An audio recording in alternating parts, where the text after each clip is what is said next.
Baik, Assalamualaikum warahmatullahi wabarakatuh. Waalaikumsalam warahmatullahi wabarakatuh. Selamat pagi dan salam sejahtera untuk kita semua. Tapi pun Ya pun, yang terhormat Ibunda Dr. Andasri Purwatiningsih selaku Kepala SMK Negeri 1 Kota Bandung Barat yang dalam hal ini diwakili oleh Ibu Anjar Sulistiorini selaku Wakil Kepala Sekolah Bidang Kesiswaan. Selamat pagi Ibu Anjar. Yang saya hormati Ibu Yuni Kurniawati selaku pendamping CGP Ibu Kiki Melia Sari Eskom MPD dari SMK Negeri 1 Kota Bandung Barat, kepada Bapak Ibu Dewan Guru beserta staf tata usaha yang saya banggakan. Puji syukur kehadiran Allah Subhanahu wa Ta'ala yang telah memberikan kita banyak nikmat, rahmat dan hidayah kepada kita semua, sehingga pada pagi hari ini kita masih diberikan sehat dan dapat menghadiri acara diseminasi ini di ruangan ini dalam keadaan sehat walafiat. Selanjutnya, sholawat dan salam, sholatullah wa salamullah tetaplah tercurah kepada junjungan kita Nabi besar Muhammad Sallallahu Alaihi Wasallam, dan mudah-mudahan kita yang berkumpul di sini itu adalah sebagai wasilah kita kelak dalam mendapatkan syafaat dari Nabi Muhammad Sallallahu Alaihi Wasallam.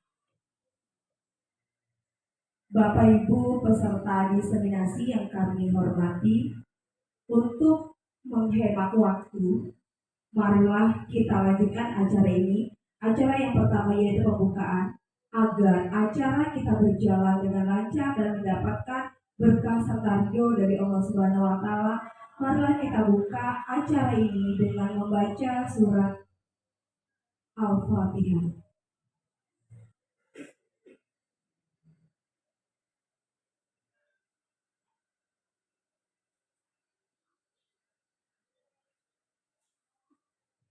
Amin.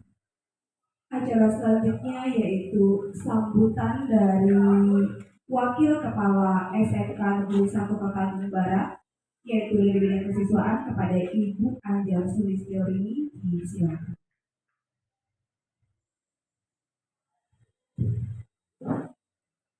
Assalamualaikum warahmatullahi wabarakatuh. Selamat pagi, salam sejahtera.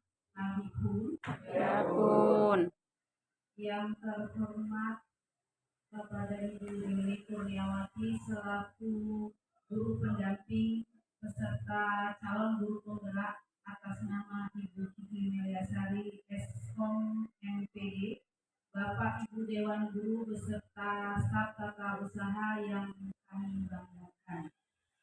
Puji syukur kehadirat Allah Subhanahu wa Ta'ala, Tuhan Yang Maha Esa, yang telah memberikan rahmat dan anugerahnya sehingga kita dapat berkumpul di ruangan ini untuk mengikuti kegiatan calon guru penggerak angkatan ke-7, yaitu diseminasi aksi nyata.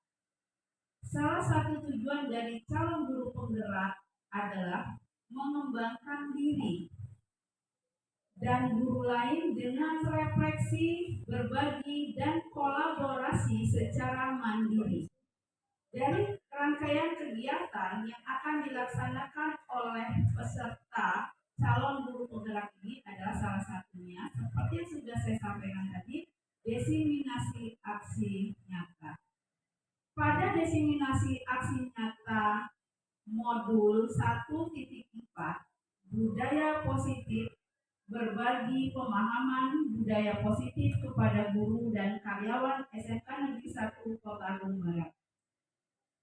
Dengan adanya diseminasi dan pengimbasan ini, kami harapkan ke depan Bapak Ibu guru yang lain dapat menerapkan apa yang sudah disampaikan dan dicontohkan oleh Ibu Kiki Melia Sari. Dan besar harapan kami, dengan adanya guru-guru yang hebat dapat memberi perubahan bagi sekolah kita, khususnya SMK Negeri 1 Kota Agung Barat. Itu harapan kami. Tidak banyak yang akan saya sampaikan. Selamat berjuang kepada Ibu Kiki Milyasari. Tetap semangat, terus berkarya untuk perubahan siswa-siswa kita yang hebat. Wabillahi wa taufiq wal hidayah. Wassalamualaikum warahmatullahi wabarakatuh.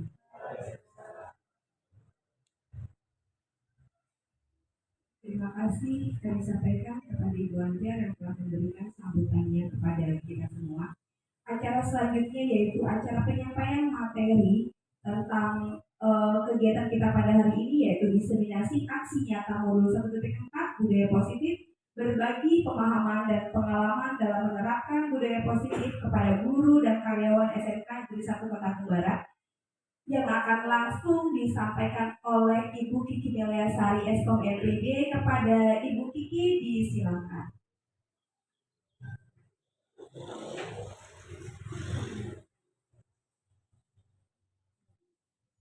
Terima kasih Ibu. Ini selaku pendamping saya di SMK Negeri 1 Kota Agung Barat, dan mohon izin kepada Ibu Anja Sulistorini SPD selaku Wakil Kepala Sekolah Bidang Kesiswaan. Bismillahirrahmanirrahim. Assalamualaikum warahmatullahi wabarakatuh. Waalaikumsalam warahmatullahi wabarakatuh. Tadi pun Ya, Bu. Alhamdulillahirrahmanirrahim. Bapak Ibu semua, puji syukur kita aturkan, kita panjatkan kehadirat Allah Subhanahu wa Ta'ala, yang mana pada pagi hari ini kita semua masih diberi kesehatan sehingga kita dapat berkumpul di ruangan ini dalam keadaan semangat dan sehat walafiat. Salawat dan salam tidak lupa kita aturkan kepada junjungan kita Nabi besar Muhammad Sallallahu Alaihi Wasallam. Semoga kita selalu mendapatkan syafaatnya sampai hari akhir nanti. Amin ya rabbal alamin. Bapak Ibu hebat, salam bahagia. Mohon izin dan mohon waktunya pada kesempatan ini saya memaparkan tugas saya, aksi nyata modul 1.4 tentang budaya positif. Bapak Ibu, sebelum kita memulai, marilah kita bersama-sama mendengarkan, menyimak tampilan yang saya ada di depan, yang saya tampilkan di depan.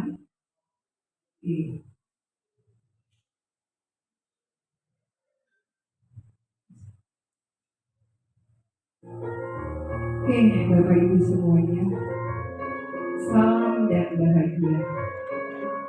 Bapak Ibu, mari sejenak kita lupakan kepenatan pekerjaan. Nikmati aktivitas ini dengan penuh kebahagiaan. Berbagi kebahagiaan dengan sekeliling kita. Berdoa semoga menjadi ladang amal. Amin, amin ya robbal alamin. Salam bahagia. Semoga kita semua dapat membawa SMK Negeri 1 Kota Agung Barat yang kita cintai ini menjadi semakin baik dan dapat melahirkan generasi-generasi muda yang beriman dan bertakwa serta memiliki jiwa semangat profil pelajar Pancasila. Terima kasih. Beri tepuk tangan untuk kita semua. Oke Bapak Ibu, saya yakin SMK kita ke depan akan lebih baik dengan adanya semangat, kolaborasi, dan refleksi diri yang tumbuh dari diri kita sendiri. Bapak Ibu, seperti yang sudah disampaikan oleh pembawa acara tadi, bahwa kegiatan kita pada siang pagi hari ini adalah budaya positif. Budaya positif tentunya Bapak Ibu sudah memahami apakah itu makna dari budaya positif. Bapak Ibu, budaya positif yaitu adalah nilai-nilai dan kebiasaan-kebiasaan dari sekolah yang berpihak pada peserta didik agar mereka dapat berkembang menjadi pribadi yang kritis, penuh hormat, dan bertanggung jawab. Bapak Ibu, mari mulai hari ini kita berubah paradigma kita yang tadinya paradigma kita itu menganggap bahwa peserta didik dilahirkan sebagai, diartikan kalau kertas itu kosong, ya. Namun Bapak Ibu harus pahami bahwa menurut Ki Hajar, Filosofi Pendidikan Ki Hajar Dewantara, peserta didik dilahirkan dengan kodratnya masing-masing, sudah ada, dilahirkan dengan minat dan bakat masing-masing. Peserta didik terlahir bukan lagi kertas kosong, tapi mereka tuh sudah ada garisan. Kalau diibaratkan kertas itu sudah ada garisan, Bapak Ibu, sudah ada sketsanya. Jadi kita sebagai guru, bagaimana kita menuntun siswa tersebut agar dapat mencapai kebahagiaan yang setinggi-tingginya dan mereka dapat selamat dalam menjalani kehidupan di dunia ini. Jadi tugas kita menuntun, menebalkan garis yang sudah ada. Kalau misalnya garis mereka zigzag, kita tebalkan sesuai zigzag itu. Kalau dia melengkungnya, kita tebalkan sesuai dengan sketsa atau garis yang sudah ada. Ya Bapak Ibu, kita tidak bisa merubah kodrat yang sudah dimiliki oleh anak. Kita hanya bisa mengarahkan dan menuntun. Ya seperti tadi, ini filosofi. Ya. Yang selanjutnya adalah semua anak terlahir dengan bakatnya masing-masing. Anak-anak itu unik, Bapak Ibu. Sudah ada minat dan bakatnya masing-masing. Selanjutnya adalah budi pekerti. Budi pekerti yang bisa dibimbing atau diciptakan atau dilahirkan dari lingkungan keluarga, lingkungan masyarakat, dan di lingkungan sekolah ini.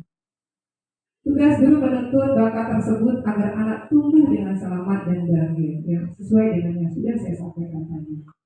Jadi selanjutnya adalah guru ibarat petani, anak ibarat biji jagung. Bapak Ibu, kita sebagai pendidik tadi diibaratkan sebagai petani. Siswa, peserta didik diibaratkan sebagai biji jagung. Nah, bagaimana Bapak Ibu jika kita sebagai petani mengharapkan jagung kita itu hasilnya bisa maksimal, bagus, hasilnya bisa premium, ya. Nah, tentunya kita akan melihat kondisi tanah.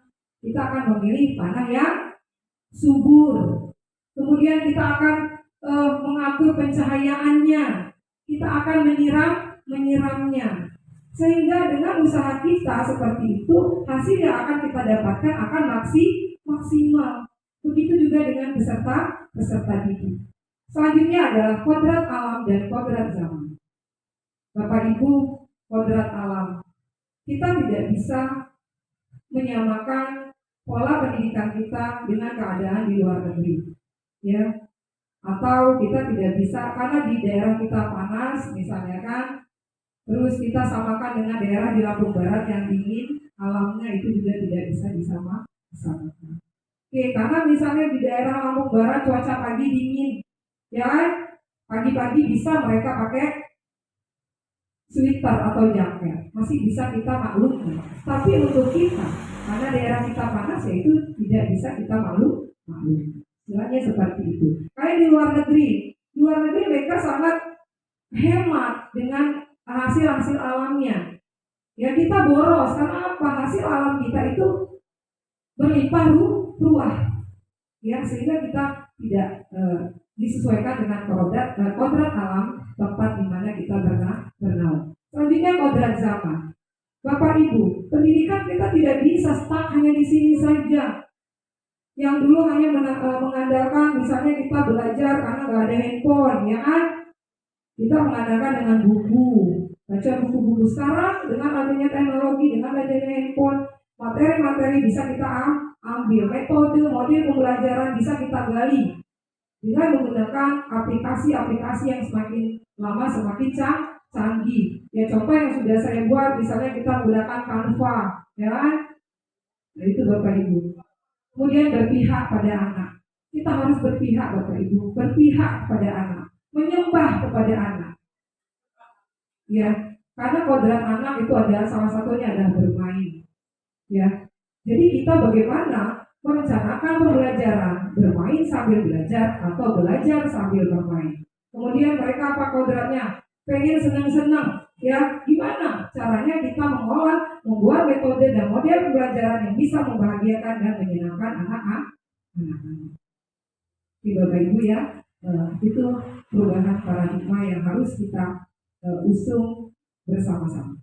Selanjutnya adalah, jadi untuk membangun budaya positif sekolah perlu menyediakan lingkungan yang positif, aman dan nyaman agar murid-murid mampu berpikir, bertindak, dan mencipta dengan merdeka, mandiri, dan bertanggung jawab. Itulah harapan dengan adanya budaya positif, harapan kita seperti yang sudah saya sampaikan tadi. Betul ya Bapak Ibu ya?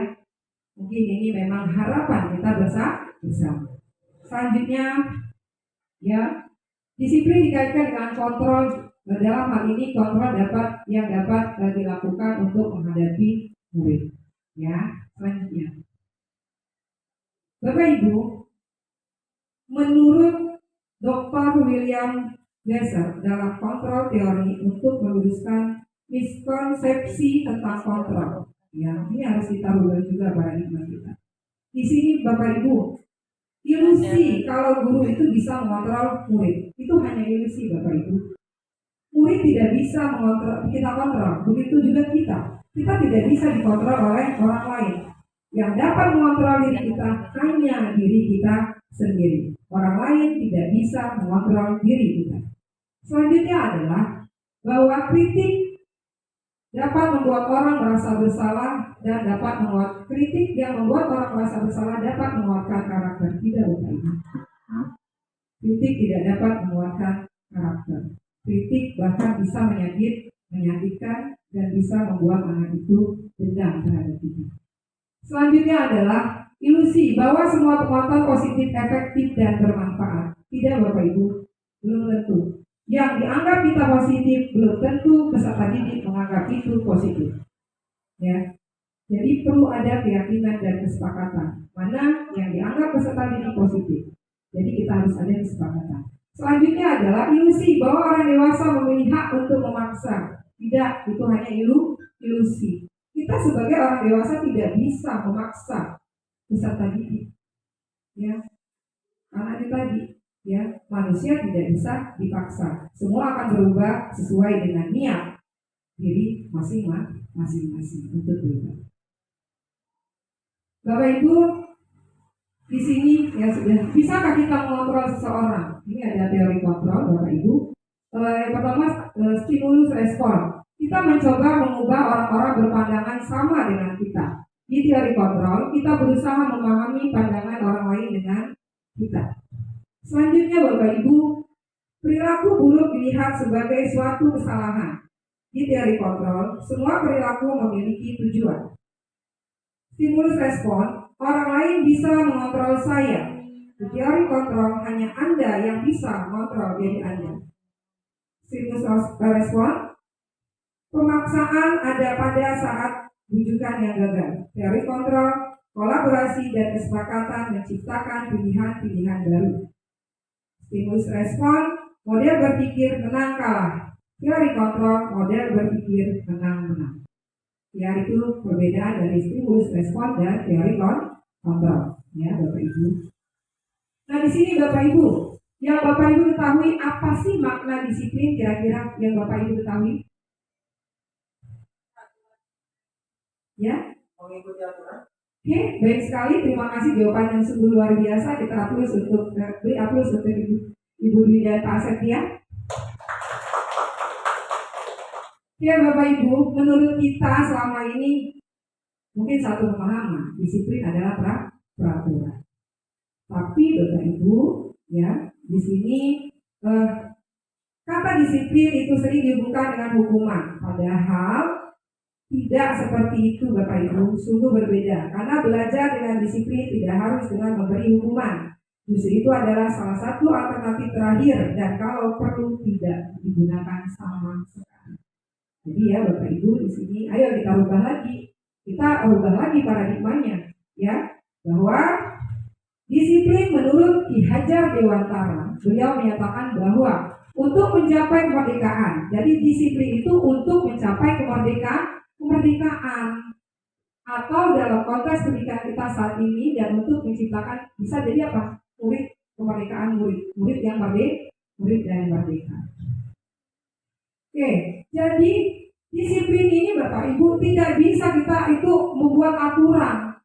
Itu aturan dari kita kan pihak sekolah. Nah nggak bisa. Ya. Jadi disiplin itu tumbuh dari motivasi internal dari dalam diri. Motivasi itu tumbuh dari dalam diri. Disiplin itu tumbuh dari dalam diri pribadi sendiri, bukan dari motivasi eksternal atau dari luar, enggak. Ya, sehingga kalau disiplin itu sudah muncul dari motivasi internal, insya Allah anak akan mengikuti dan akan mendisiplinkan dirinya dengan sendirinya. Ya, Bapak Ibu ya. Oke, Bapak Ibu, sekarang masih ya di teori motivasi perilaku manusia. Yang pertama adalah untuk menghindari ketidaknyamanan. Ya, apa yang akan terjadi? Jadi gini, jadi anak-anak itu kalau misalnya tadi peraturan, anak-anak itu beranggapan kalau kita menerapkan suatu peraturan, maka anak-anak itu berpikiran dia itu bisa mengikuti peraturan itu karena dia apa? Menghindari ketidaknyamanan. Ya kan? Contohnya apa yang akan terjadi di dalam benak anak itu ketika motivasi itu muncul dari luar, motivasi eksternal. Jadi dalam pemikiran anak itu berpikir apa yang akan terjadi apabila saya tidak melakukannya. Selanjutnya kalau ini masih dari motivasi eksternal ya, anak akan misalnya untuk mendapatkan imbalan dari orang lain. Nah, dalam benak anak akan berpikir apa yang akan saya dapatkan apabila saya melakukannya. Nah, poin yang ketiga inilah Bapak Ibu yang harus kita terapkan, yaitu motivasi yang timbul atau tumbuh dalam diri anak, motivasi intrinsik. Sehingga yang timbul atau tumbuh dari benak anak adalah untuk menghargai diri sendiri, menjadi insan yang sesuai dengan harapan kita atau harapan dirinya.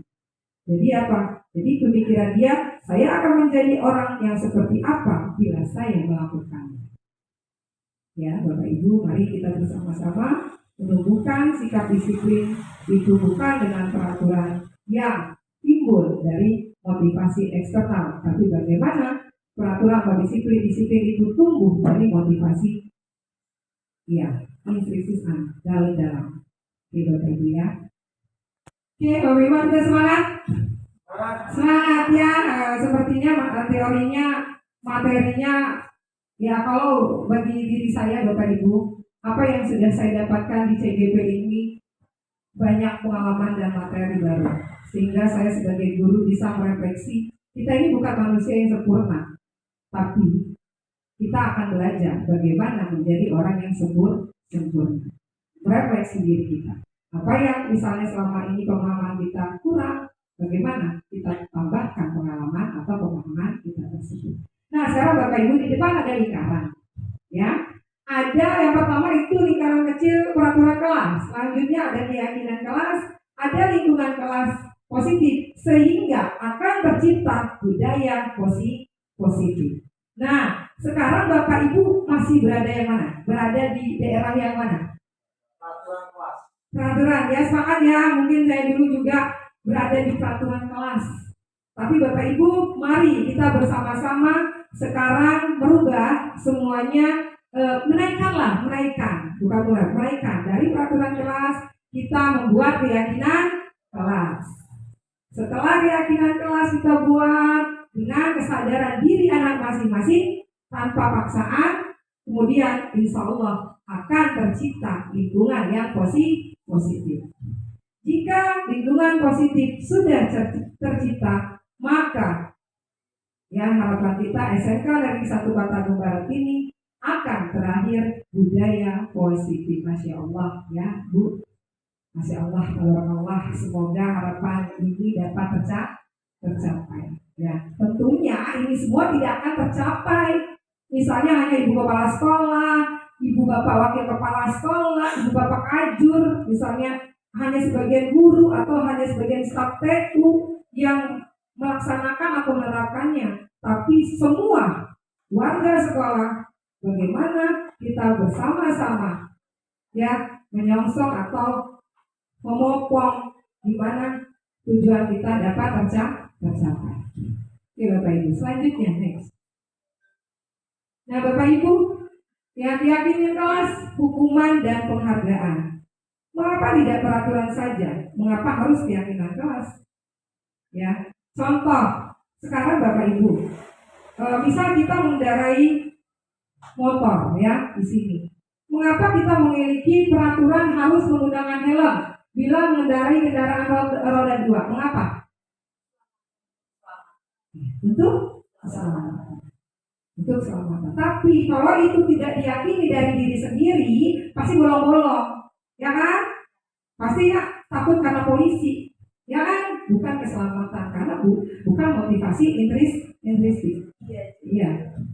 Selanjutnya adalah yang kedua adalah mengapa kita memiliki peraturan 3M? Menggunakan masker, mencuci tangan dan menjaga jarak 1,5 meter. Untuk apa? Kesehatan dan tentunya tujuan mulianya itu ya. Kalau motivasi itu tumbuh dari diri sendiri, tapi kenyataannya selama ini kita menyadari lah ya, masih karena apa? Karena aturan. Ya. Selanjutnya adalah mengapa kita memiliki peraturan harus datang tepat waktu pada saat mengikuti pelatihan? Mengapa? Ya Pak Asep takut dimarahin ya. Ya takut kena marah. Betul, mungkin selama ini gitu ya. Takut nilainya kecil ya Kak? Ya, tapi ternyata itu semua tadi tergantung motivasi apa yang timbul, ya Kak? Itu. Sekarang kita kembalikan dari diri masing-masing. Motivasi apa yang timbul dari diri kita? Itu motivasi diri kita atau motivasi dari luar? Ya Bapak Ibu. Nah sekarang Bapak Ibu yang harus kita yang harus kita terapkan itu adalah untuk mendukung motivasi intristik kembali ke nilai atau keyakinan agar lebih menggerakkan seseorang dibandingkan mengikuti serangkaian peraturan. Ya, sebenarnya awalnya ya tadi dengan adanya harus pakai helm. Harapannya itu kita tergugah dong, karena itu kan keselamatan untuk diri kita sendiri, ya. Tapi ternyata ya selama ini kita lihat seperti itu, ya. Untuk ke depan, marilah semua ya itu timbul dari motivasi intristik kita semua. Oke, next. Nah, Bapak Ibu, keyakinan kelas adalah nilai-nilai kebajikan atau prinsip-prinsip universal yang disepakati bersama secara universal, lepas dari latar belakang, suku, negara, bahasa, maupun agama. Menurut dosen tahun 1998, suatu keyakinan akan lebih memotivasi seorang dari dalam diri seseorang atau intrinsik seseorang untuk lebih bersemangat menjalankan keyakinannya daripada hanya sekedar mengikuti serangkaian peraturan. Benar apa benar? Betul ya. Oke. Sekarang itulah. Jadi kalau kita membuat keyakinan kelas nantinya itu kita sepakati bersama-sama tanpa memandang anak itu misalnya A, B dan C. Ya kita tidak memandang apapun. Ya pokoknya di situ di kelas netral. Semua anak memiliki mempunyai kesempatan, kegagasan yang sama.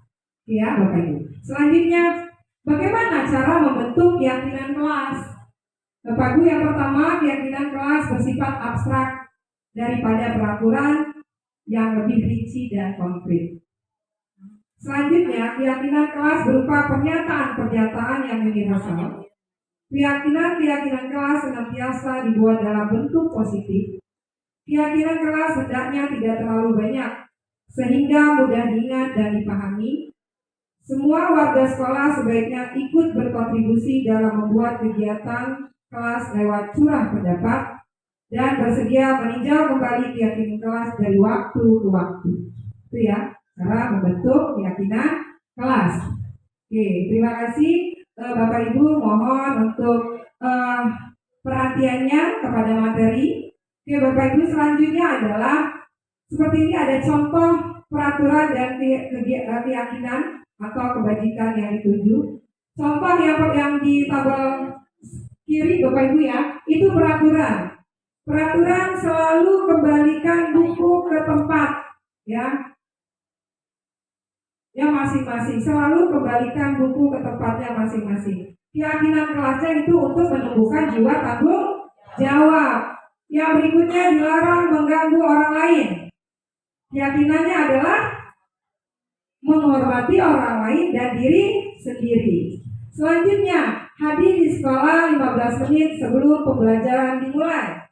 Keyakinan yang dapat kita bentuk adalah menghormati orang lain, komitmen pada tujuan atau berkomitmen.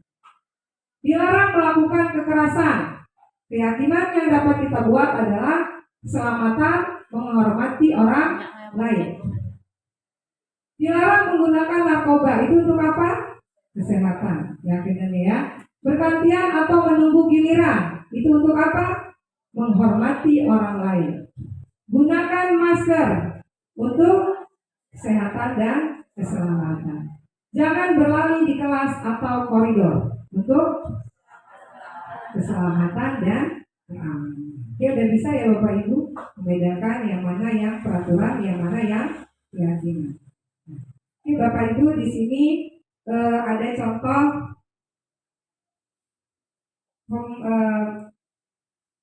apa yang sudah saya buat tentang pembuatan keyakinan kelas. Nah, contohnya ini, contoh yang saya ambil, contoh sudah saya buat di awal, ya, Bapak Ibu. Nah, ini Bapak Ibu, ya, contoh.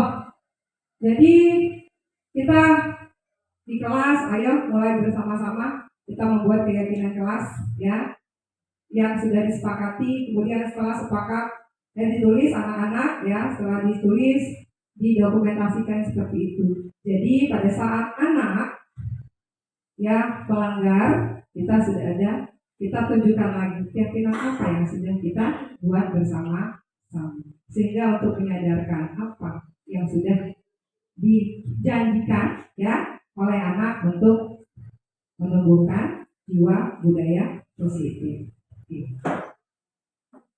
Jadi bisa Bapak Ibu terapkan ya di kelas nanti ya. Sekarang Bapak Ibu dihukum oleh penghargaan. Waduh, apa sih dihukum oleh penghargaan?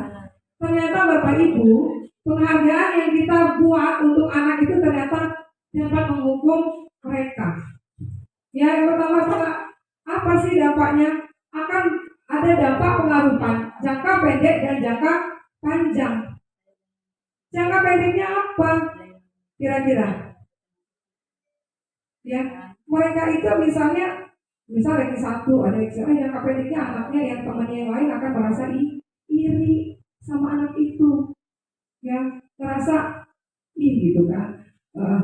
Dia julid istilahnya ya kan sama anak itu. Ya, selanjutnya ada lagi misalnya jangka panjang. Jangka panjangnya Bapak Ibu, kalau dengan jadi ke depan dia pada saat bekerja, ya, dia itu nggak bisa bekerja maksimal karena untuk diri dia, tapi dia untuk apa? Untuk mendapatkan perhatian dan penghargaan dari bosnya nanti, dapat imbalan dari bosnya. Nah itu. Jadi gimana caranya kita itu menumbuhkan anak kerja itu ikhlas tanpa ada embel-embel apa. Selanjutnya penghargaan dapat menghukum, ya betul tadi Bapak Ibu yang sudah saya sampaikan, penghargaan mengurangi ketepatan, ya. Jadi dengan adanya penghargaan itu bagi anak ya dapat mengurangi ketepatan, ya sesuai misalnya dia tadi tujuannya apa nggak tepat dengan tujuan mereka masing-masing, tujuannya ada yang lain, bukan tujuan yang baik dari untuk diri dia sendiri. Selanjutnya penghargaan tidak efektif penghargaan merusak hubungan. Pasti. Dengan ada yang tadi, dengan ada anaknya yang julid, misalnya dia diri, ya kan? Jadi akan ada hubungan yang tidak baik antara siswa satu dan siswa yang lainnya. Justru juga akan ada hubungan yang tidak baik antara siswa dan guru. Ya, jadi mulai. Jadi gimana Bu caranya? Oke, yang sudah saya sampaikan di depan tadi, bahwa anak terlahir dengan minat dan bakatnya masing-masing. Ya, tentu anak apa? Si A bisa di bidang pengetahuan, itulah bakatnya pengetahuan bahasa matematika. Ya, si B dia apa? Bakatnya itu di menari. Si C bakatnya ngaji. Nah kan seperti itu. Bagaimana kita ayo bersama-sama kita menggali bakat mereka sehingga bakat yang ada dapat menghasilkan kebahagiaan untuk mereka. Nah itu. Jadi itu tugas kita. Jadi di kelas gimana? Kalau memang Bapak Ibu tetap mau memberikan penghargaan, oke Bapak Ibu, ya berikan. Misalnya penghargaan yang misalnya semua ada. Jadi kasih sertifikat dengan kriteria masing-masing seperti itu Bapak Ibu. Misal ya begini ya, saya misal murid A, siswa yang disiplin, paling diam, misalnya kan siswa yang berakhlak baik, misalnya siswa yang disiplin, ya kan? Nah bisa, ya nanti lah jangan pokoknya hal-hal itu Bu, jangan yang negatif yang disebutkan ya Bapak Ibu ya. Jadi walaupun seperti itu, bagaimana kita sebagai guru merangkai kalimat itu menjadi kalimat yang positif, tapi menyentuh ya Bapak Ibu paham ya? Oke, next. Oke, sekarang ya kira-kira bisa jawab ya. Di sini tindakan guru. Kira-kira Bapak Ibu mencatat 100 kali di dalam buku kalimat saya tidak akan terlambat lagi karena datang ke sekolah. Merupakan hukuman atau konsekuensi?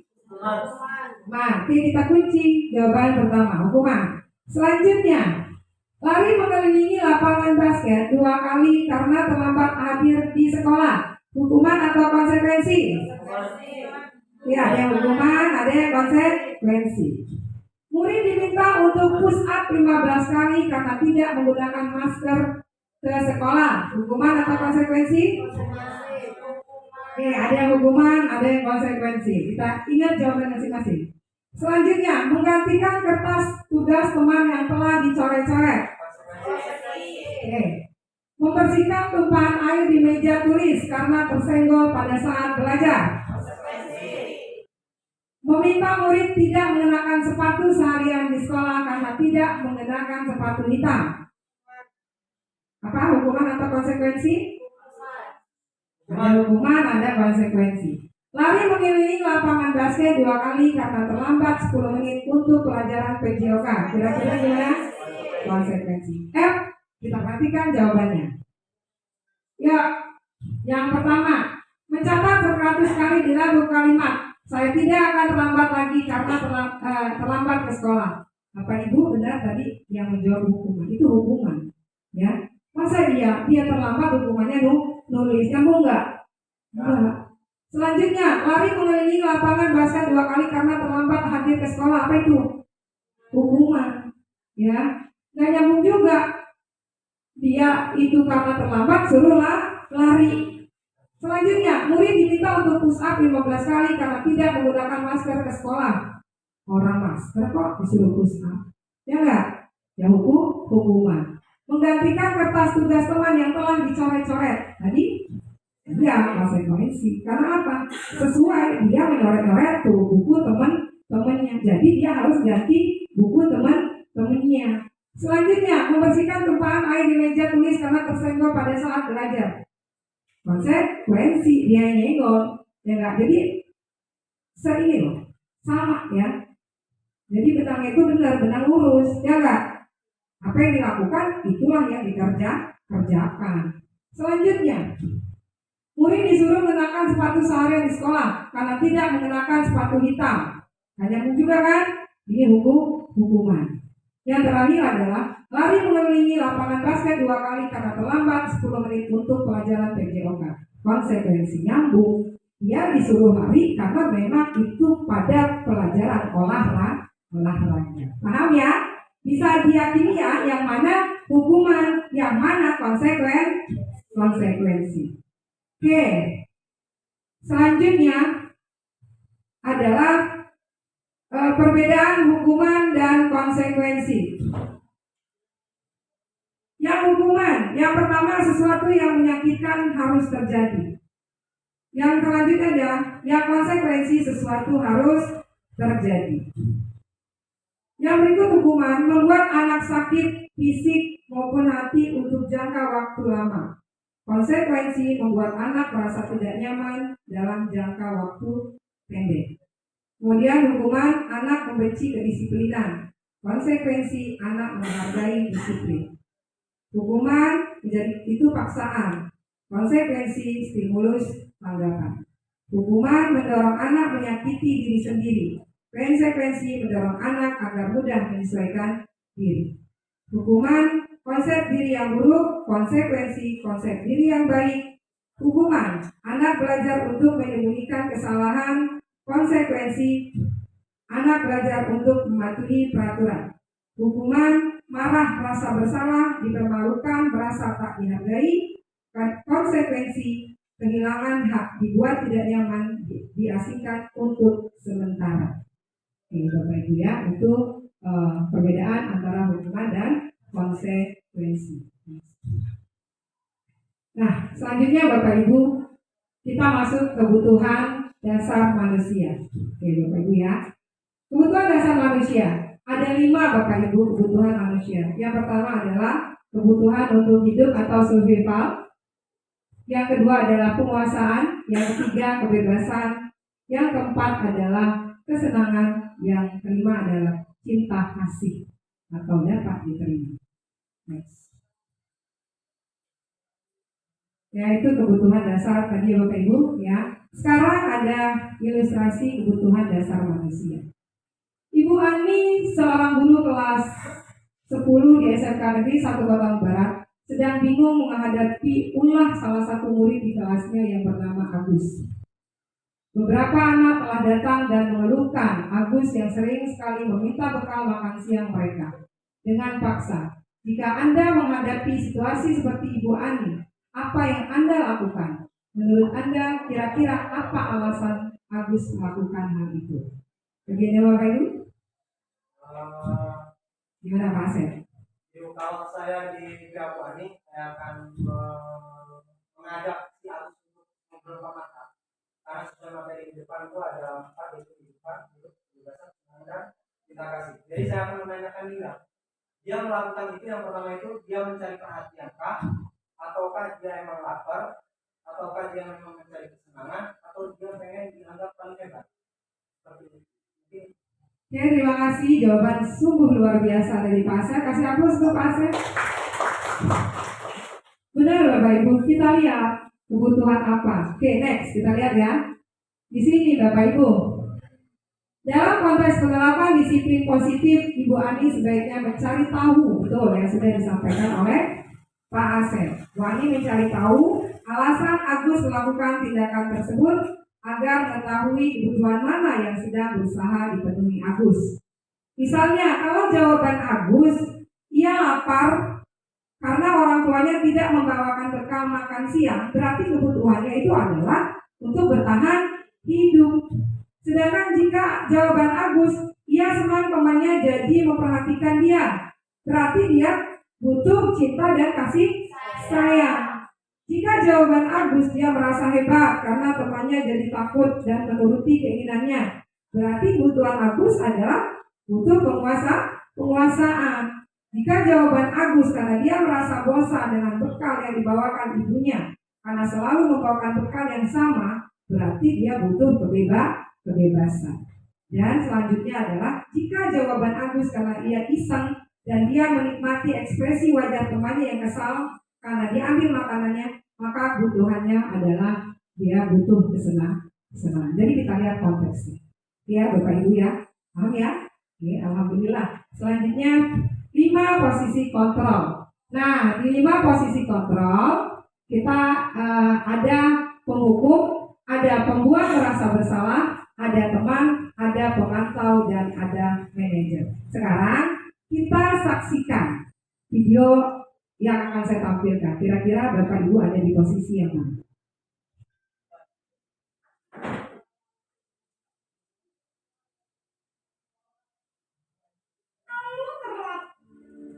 Nah, yang pertama ini ada posisi tunggu. Kita cek.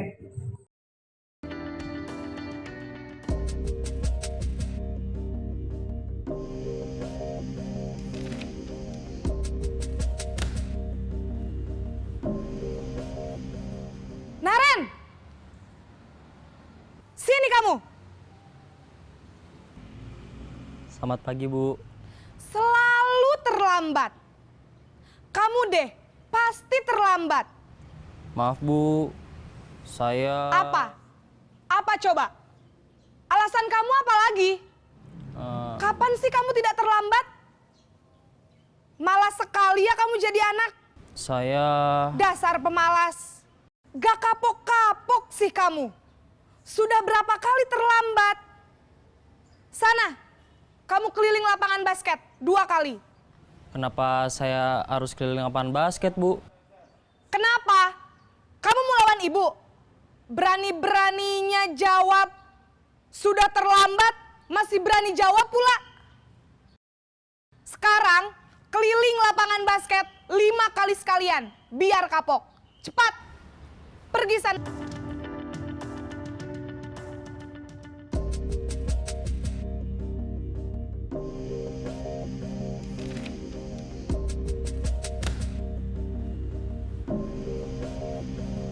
Naren!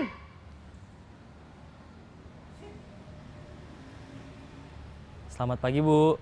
Naren. Kamu kenapa terlambat lagi, nak? Ya Tuhan, Naren. Kamu senang ya bikin ibu susah ya?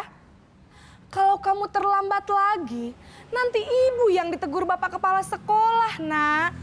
Disangka ibu tidak bisa membina kamu. Duh, gimana ini? Maaf, Bu. Duh Gusti Naren. Kamu suka ya kalau ibu ditegur bapak kepala sekolah?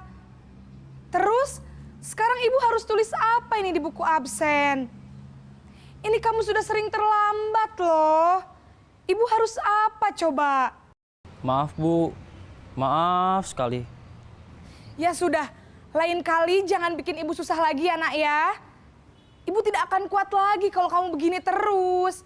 Bisa jantungan kalau ibu ditegur bapak kepala sekolah. Sana cepat ke kelas. Maaf ya, Bu. Maaf sekali.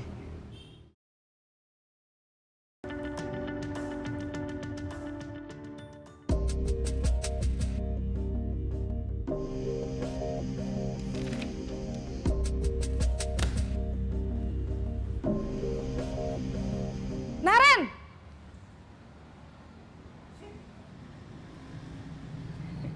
Selamat pagi, Bu. Wah, sudah jam berapa ini nak? Terlambat lagi ya sayang. Iya, Bu. Habis ibu saya lupa bangunkan saya, Bu. Kamu malah menyalahkan ibu kamu. Kamu bukannya anak yang larinya paling kenceng. Kok terlambat sih?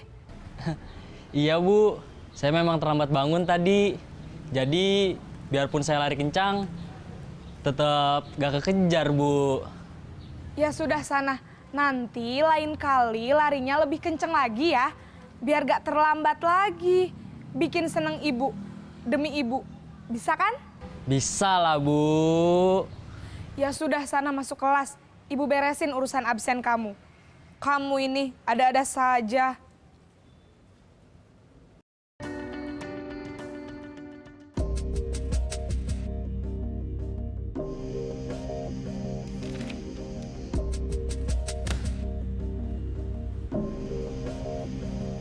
Naren!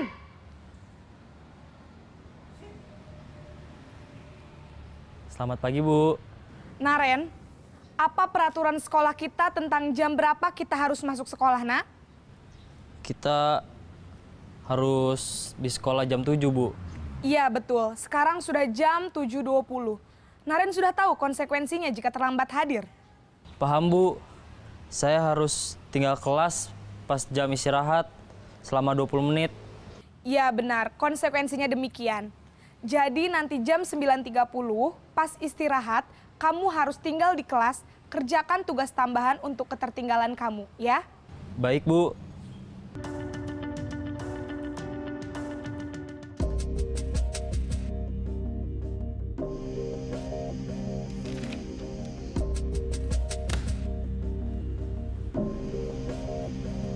Naren!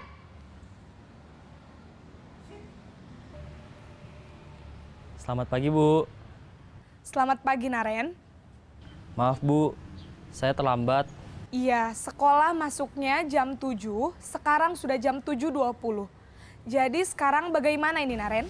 Maaf Bu, saya lupa setel alarm saya semalam. Baiklah, menurut kamu, keyakinan sekolah yang mana yang perlu kamu tingkatkan? Menghargai diri sendiri dan orang lain mungkin ya Bu. Setuju. Jadi, apakah Naren meyakini prinsip saling menghormati tersebut? Iya Bu, saya meyakininya. Apakah Naren bersedia memperbaiki masalah keterlambatan ini? Bersedia Bu. Bagaimana kamu akan perbaiki masalah keterlambatan ini? Saya akan coba untuk tidak lupa menyetel alarm saya Bu. Baik, kalau Naren lupa menyetel alarm di rumah, ada orang yang kira-kira bisa bantu mengingatkan tidak? Ada Bu, kakak saya, Kak Ema. Ada lagi selain Kak Ema? Selain Kak Ema, ada ibu saya. Baik, jadi yang mengingatkan Naren adalah Kak Ema dan ibu kamu ya? Kira-kira akan mulai setel alarm kapan nih, Naren? Setelah pulang sekolah, akan segera saya lakukan. Baik, jadi Naren akan setel alarm untuk bangun besok pagi dan akan diingatkan oleh kakak dan ibunda Naren ya.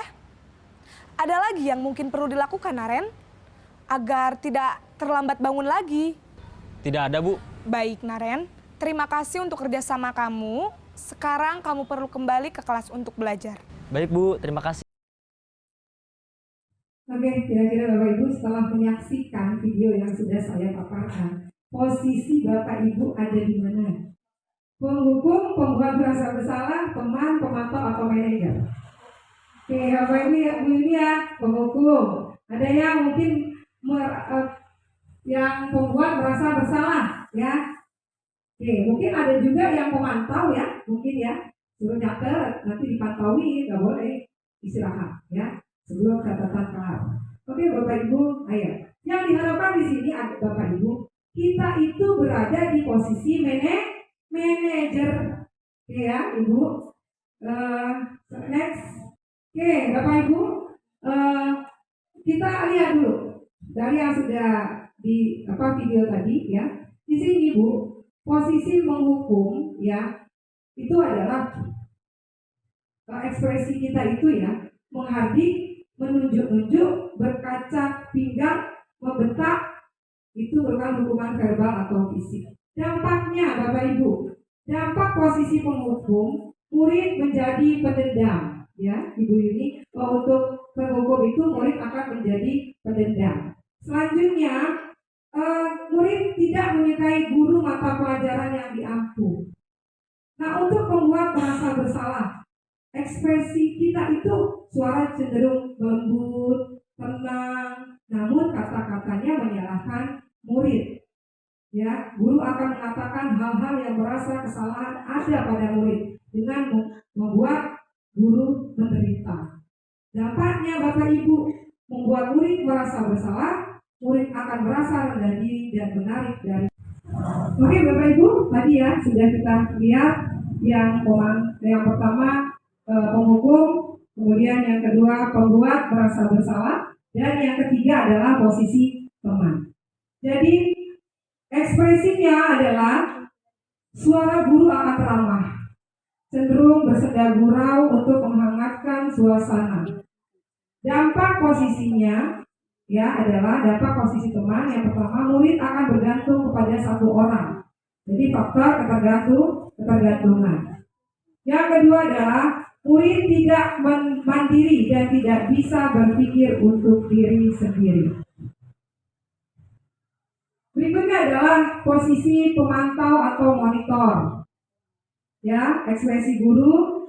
Seorang pemantau akan bersuara datar, tidak emosional, tidak bersenda gurau, ataupun menggunakan suara tinggi. Tercipta identitas positif atau berhasil.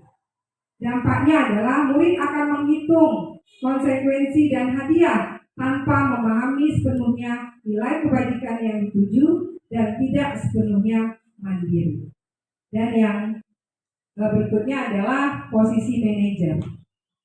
Posisi manajer ekspresinya adalah ekspresi sebagai seorang guru. Suara manajer netral, tidak emosional, tidak terlalu ramah, dan tidak bernada tinggi. Tercipta identitas positif atau berhasil. Guru akan dengan tulus mengajukan pertanyaan-pertanyaan bermakna agar membuka pikiran murid. Guru membimbing murid untuk memecahkan masalahnya sendiri. Dampak posisi manajer, murid akan mandiri, percaya diri, dan dapat memecahkan masalah. Selanjutnya, posisi mana tadi? Ya, posisi mana yang menunjang motivasi intrinsik murid? Bapak Ibu. Ya, jelas di posisi manajer. Jadi, posisi manajer guru dapat menerapkan disiplin positif yang berpihak pada murid, kemudian sehingga dapat memerdekakan murid. Jadi, Bapak Ibu sudah bisa dipahami ya. Kemudian ke depan harapannya bisa diterapkan. Next, kita selanjutnya belajar apa itu restitusi.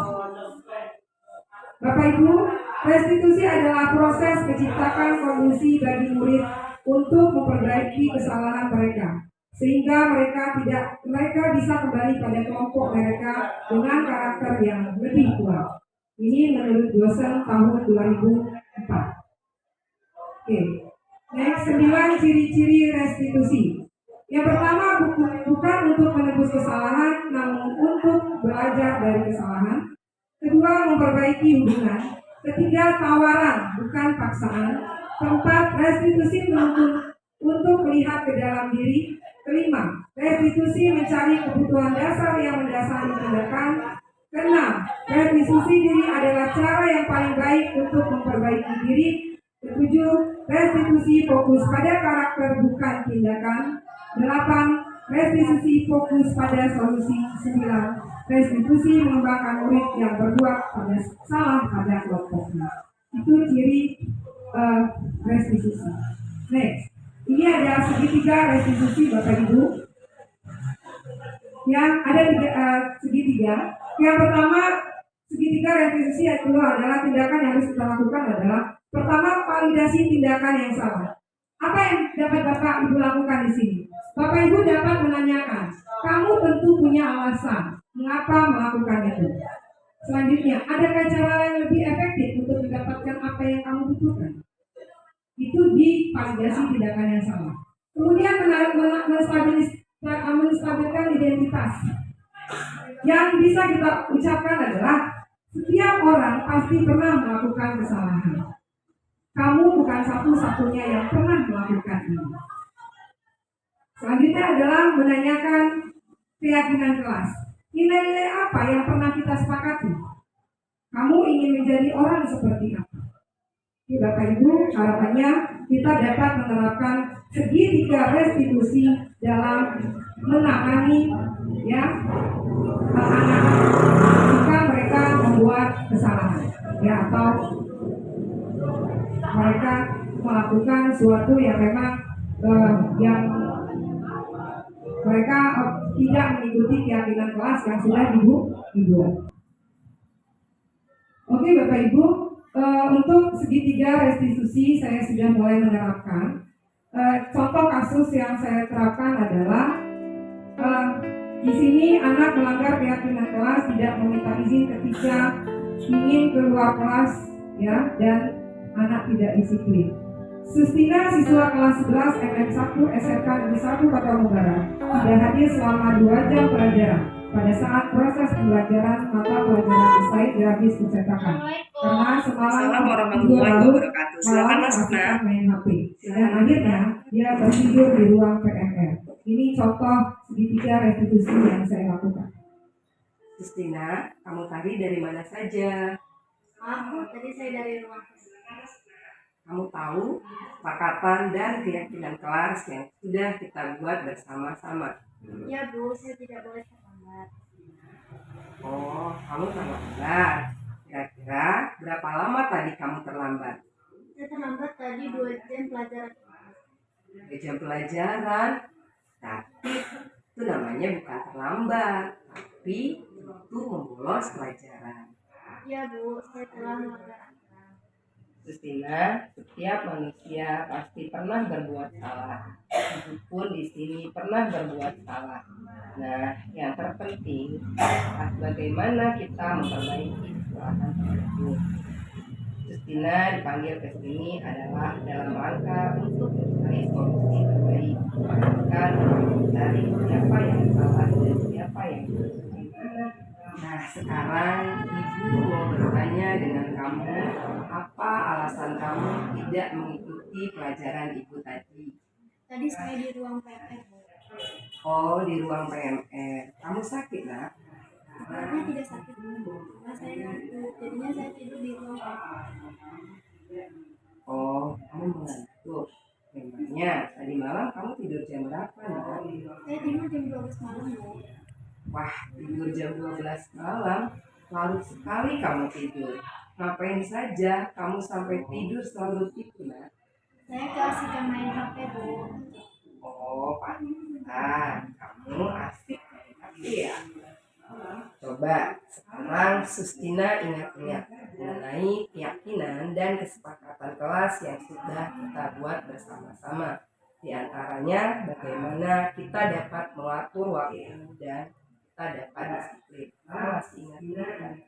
Ya Bu, saya masih ingat. Bagus kalau kamu masih ingat. Nah, sekarang Ibu mau bertanya, nanti cita-citamu mau jadi apa? Saya ingin menjadi poluan Bu. Wah, cita-cita yang sangat bagus sekali. Menjadi poluan.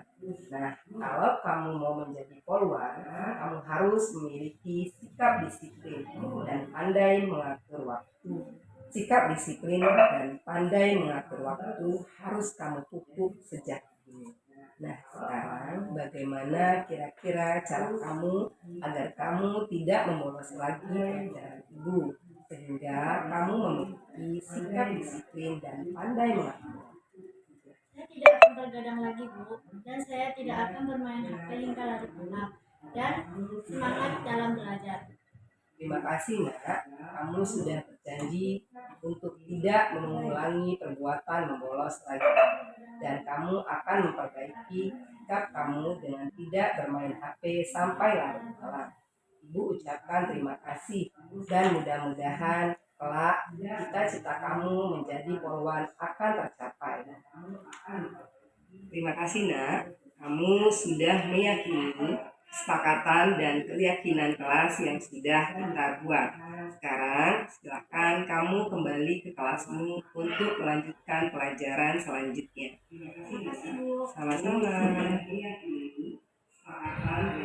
Assalamualaikum warahmatullahi wabarakatuh. Menurut saya pemecahan yang dilakukan sangat baik. Tidak memihak mana yang salah dan mana yang benar, tetapi mencari solusi agar tidak terulang kembali. Di sini saya tidak merasa ditekan, bahkan menyadari kesalahan yang saya buat. Demikian, terima kasih. Wassalamualaikum warahmatullahi wabarakatuh. Oke, Bapak Ibu, tadi contoh segitiga restitusi yang sudah saya terapkan kepada satu siswa dengan kasus tadi terlambat masuk ke kelas.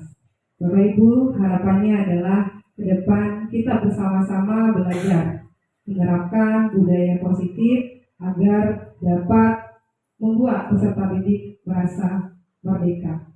Sehingga jika mereka sudah merdeka, mereka akan dengan sendirinya tumbuh motivasi intrinsik dari diri mereka masing-masing.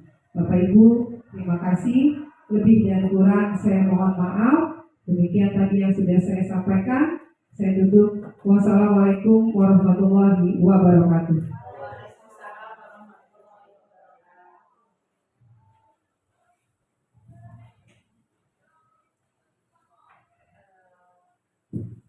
Baik, terima kasih Bu Kiki, materi yang sangat luar biasa sekali ya.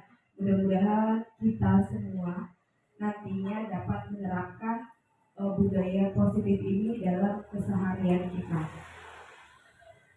Untuk acara selanjutnya yaitu tanya jawab dan tanggapan dari Bapak Ibu beserta karyawan atau staf tata usaha dari hasil diseminasi budaya positif yang disampaikan oleh Bu Kiki tadi.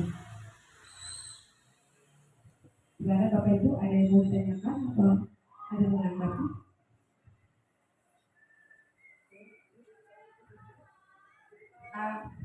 Ibu Rima silakan.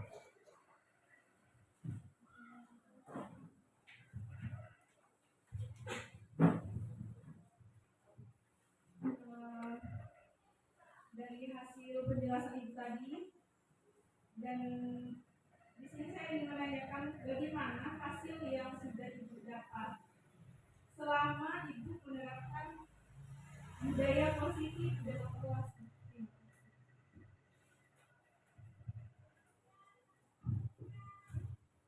Baik, terima kasih Bu Rima. Bagaimana Bu Kiki, mau langsung dijawab atau langsung dijawab saja?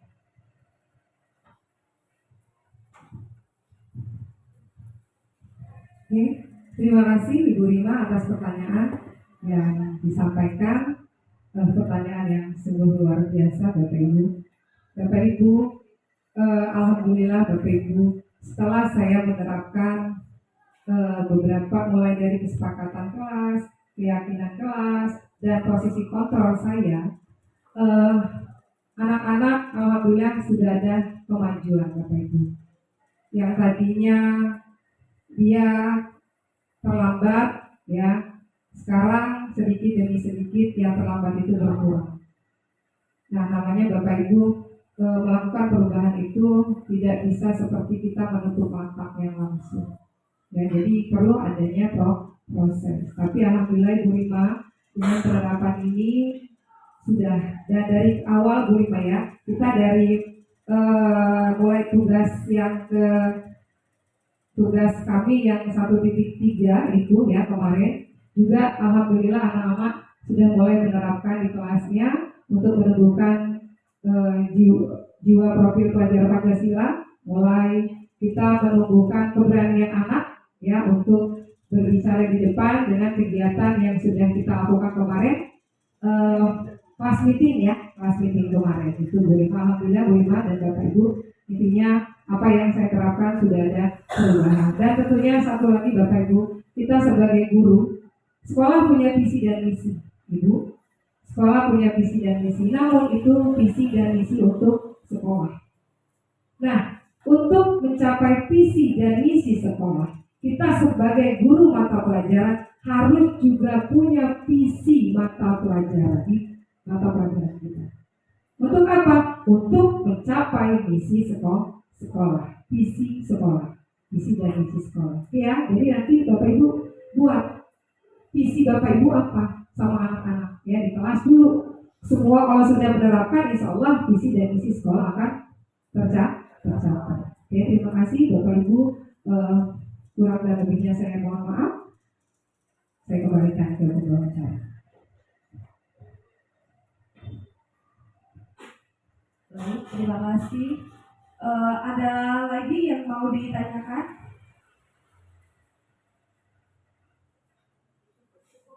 Cukup? Tanggapan? Iya. Selain menanyakan, kemungkinan ada yang memberikan tanggapan tentang dari hasil penyampaian Ibu Kiki tadi, penerapan budaya positif. Pak Asep? Silakan Pak Asep.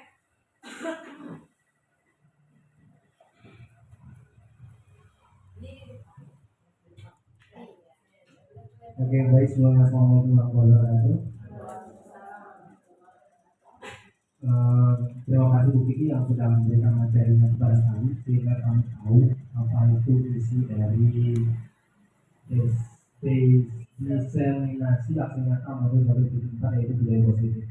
Di sini saya membuat beberapa catatan tadi dengan materi dari Ibu, yaitu apa yang kita lakukan sekarang, materi yang diberikan Ibu itu adalah salah satu proses menambahkan nilai positif dan kebiasaan baik kepada siswa dalam proses pembelajaran, dan pengembangan diri tentunya harus didukung dengan lingkungan sekolah yang positif. Nah, sedangkan untuk bahasan saya setelah mendapat materi dari Ibu tadi, yaitu adalah sangat senang Bu, sehingga saya mendapatkan wawasan yang berkenaan dengan budaya positif seperti itu.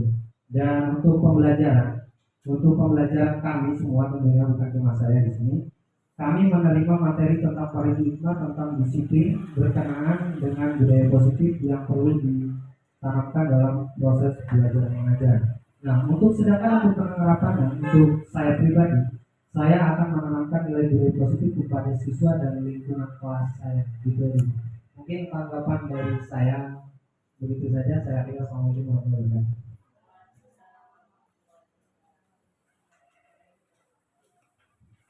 Ditanggapi Bu. Itu tanggapannya. Ya. Oke, terima kasih Bapak Asep atas tanggapannya. Mudah-mudahan ini juga tidak tumbuh dari diri Bapak Asep ya, tetapi semuanya bisa seperti Bapak Asep ke depannya bisa menerapkan di lingkungan kelasnya, terutama di kelas-kelas yang Bapak Ibu ajar. Masih ada lagi selain Bapak Asep yang memberikan tanggapan? Cukup?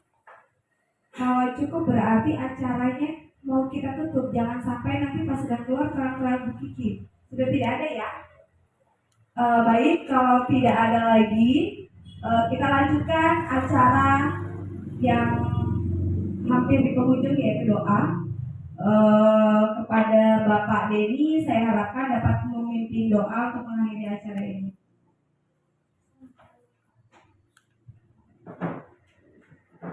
Bismillahirrahmanirrahim. Assalamualaikum warahmatullahi wabarakatuh. Untuk mengakhiri kegiatan kita pada siang hari ini, marilah kita berdoa menurut agama dan kepercayaan masing-masing. Berdoa mulai.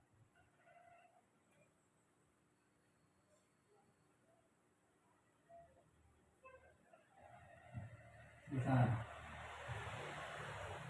Wabillahi taufiq wal hidayah. Assalamualaikum warahmatullahi wabarakatuh.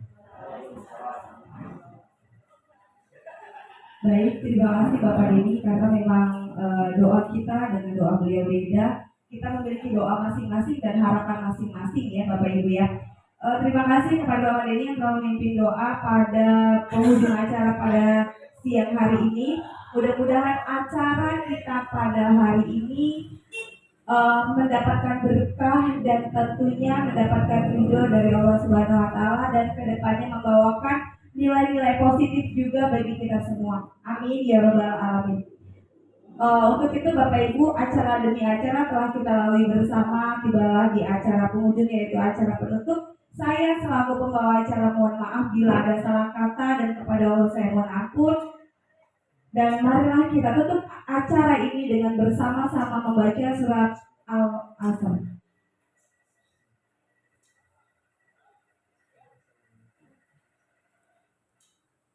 Sadaqallahul azim. Saya akhiri billahi taufiq wal hidayah. Wassalamualaikum warahmatullahi wabarakatuh.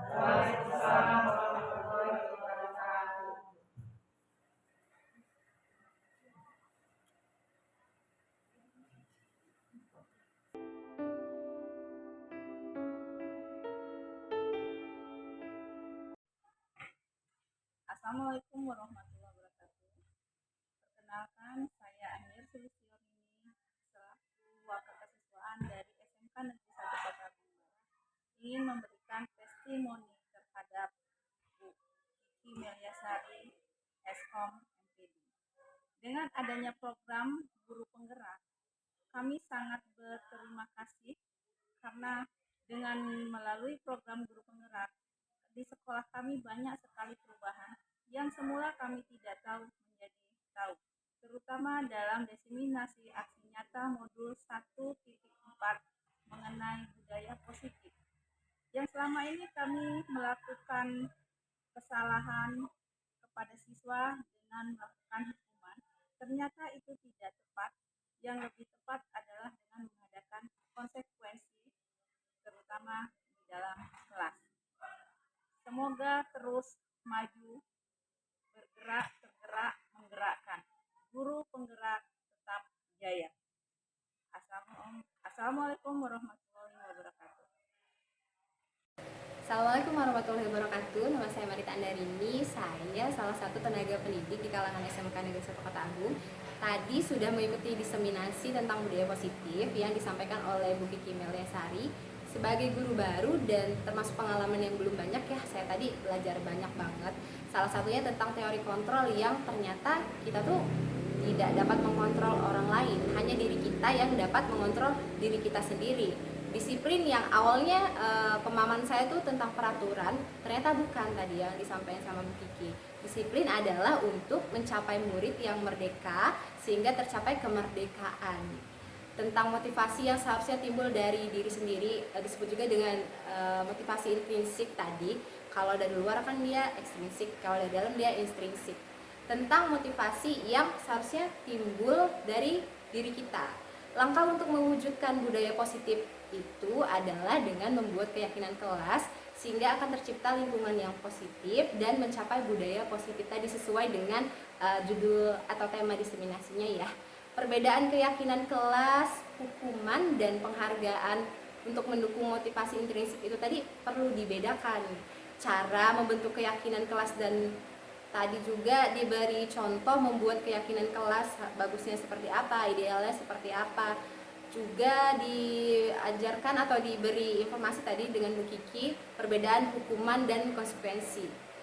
5 kebutuhan dasar manusia yang harus kita pahami agar kita dapat melakukan tindakan atas masalah yang dilakukan oleh murid.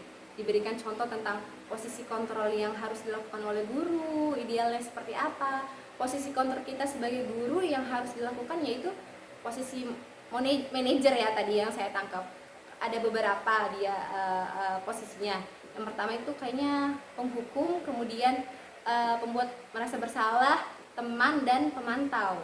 Yang paling ideal si manajer ya, karena dia supaya identitas atau karakter siswa itu tidak mengalami kemunduran jika salah posisi kita sebagai guru dalam menyikapi anak yang bermasalah tadi. Dan mengenai segitiga restitusi juga sih tadi tuh dalam menangani masalah yang dihadapi murid tadi juga dikasih tahu, kemudian juga disebutin contoh penerapannya oleh Bu Kiki. Banyak, saya belajar banyak banget sih jujur, karena ya itu tadi seperti kata-kata saya di awal, karena saya masih muda dan belum banyak pengalaman, jadi diseminasi ini amat sangat membantu sekali. Terima kasih.